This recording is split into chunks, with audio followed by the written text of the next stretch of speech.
স্মরণকালের ভয়াবহ বিপর্যয় সামাল দিচ্ছে উপসাগরীয় দেশ ওমান।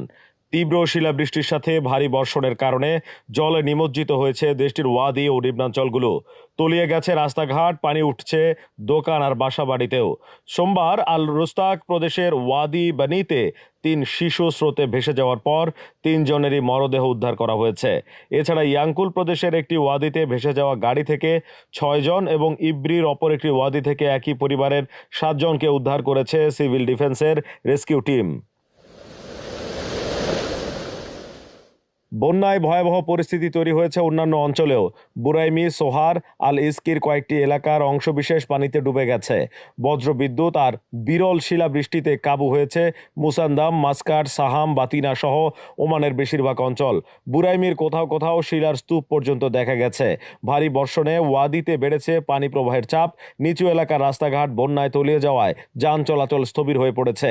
লঘু চাপের প্রভাবে রোববার থেকে শুরু হওয়া ওমানের বাদলমুখর অবস্থা মঙ্গলবার অব্যাহত আছে। সোমবার রাত পর্যন্ত বিভিন্ন অঞ্চল থেকে কয়েকশো পানিবন্দী বাসিন্দাকে উদ্ধার করা হয়েছে।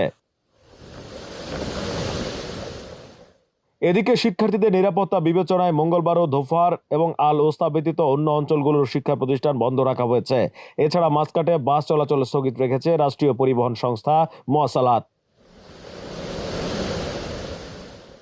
এর আগে রোববার থেকে ওমান জুড়ে ঝড় ও বজ্রসহ ভারী বর্ষণের পূর্বাভাস জারি করে দেশটির আবহাওয়া বিভাগ।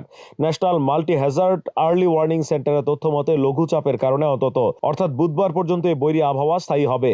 এ সময় ঘর থেকে প্রয়োজন ছাড়া বের না হওয়ার জন্য নাগরিক ও প্রবাসীদের সতর্কতামূলক পরামর্শ দেওয়া হয়েছে।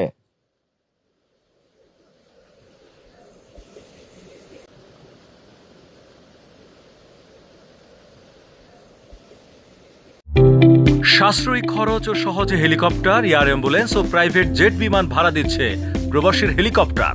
যোগাযোগ করুন স্ক্রিনে দেয়া নাম্বারে।